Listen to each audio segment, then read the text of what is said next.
পরীক্ষার ফর্ম ফিল-আপের শেষে প্রায়ই জিজ্ঞেস করা হয়, ৫ পত্রে কতজন পরীক্ষার্থী, ২ পত্রে কতজন, ৩ পত্রে কতজন। এটা হিসেব করতে আমাদের গলদঘর্ম হতে হয়। যদি আমাদের কাছে ডেটা শিটটা থাকে তাহলে এটা সহজে আমরা বের করতে পারি। এটা বের করতে আমরা এই ডেটা শিটটি ব্যবহার করব। ডেটা শিটটিকে আমরা এখানে দেখতেছি কয়েকটি registration number, number type, name of candidate, father's name, paper codes. এখানে আমরা নতুন একটি কলাম দেব যার নাম হলো কোড কাউন্টস। এর মাধ্যমে আমরা প্রত্যেকটি সেলে কতটি কোড আছে তা আমরা কাউন্ট করব। আমরা দেখি সূত্রটি। এখানে সূত্রটি হচ্ছে সমান লেন সাবস্টিটিউট F2। যাই হোক, এই সূত্রটি আমরা কপি করব। এই সূত্রটি কপি করলাম। কপি করার পর আমরা G2 তে পেস্ট করব।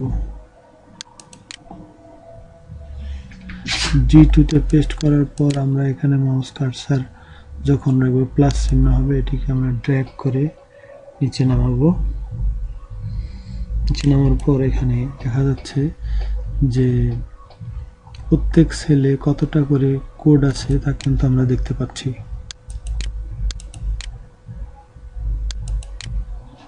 তাহলে এখানে প্রথম রোতে দেখাচ্ছে 8টি, এখানে 8টি। এভাবে আমাদের সবগুলো সেলের কোড কাউন্ট করা হয়ে গেছে। এখন আমরা বের করব এক পত্রে কতজন ছাত্র ফর্ম ফিল আপ করেছে বা 2 পত্রে কতজন করেছে। সেটা করতে গেলে আমাদেরকে পাইভট টেবিলের মাধ্যমে করতে হবে।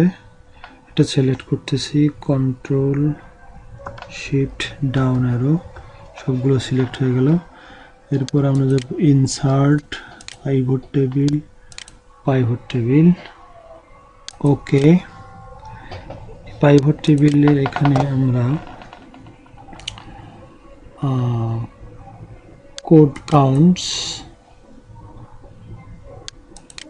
কাউন্টসটিকে আমরা রো লেভেলে নিয়ে আসব এবং আমরা নাম্বার অফ নেম অফ ক্যান্ডিডেটসকে ড্র্যাগ করে আমরা ভ্যালুতে নামাবো।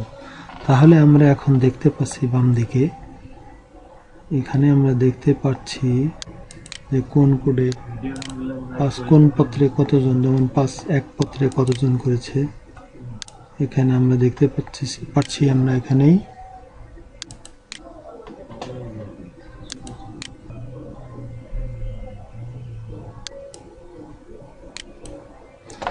এখানে আমরা দেখতে পাচ্ছি যে প্রথমে হচ্ছে এখানে পত্রসমূহ, 1 পত্রে এখানে 30 জন পরীক্ষার্থী ফর্ম ফিল আপ করেছে, 2 পত্রে করেছে 27 জন, 3 পত্রে করেছে 15 জন, 4 পত্রে করেছে 7 জন, 5 পত্রে করেছে 5, 6, 7 পত্রে করেছে 1 জন করে এবং 8 পত্রে করেছে 121 জন।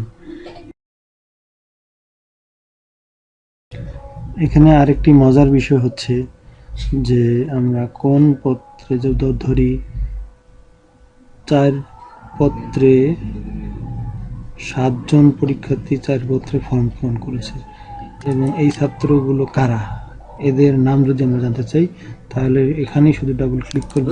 করার সাথে সাথে আমাদের তাদের তথ্যগুলো এখানে চলে আসবে যে এই সমস্ত ছাত্র 4 পত্রে ফর্ম পূরণ করেছে।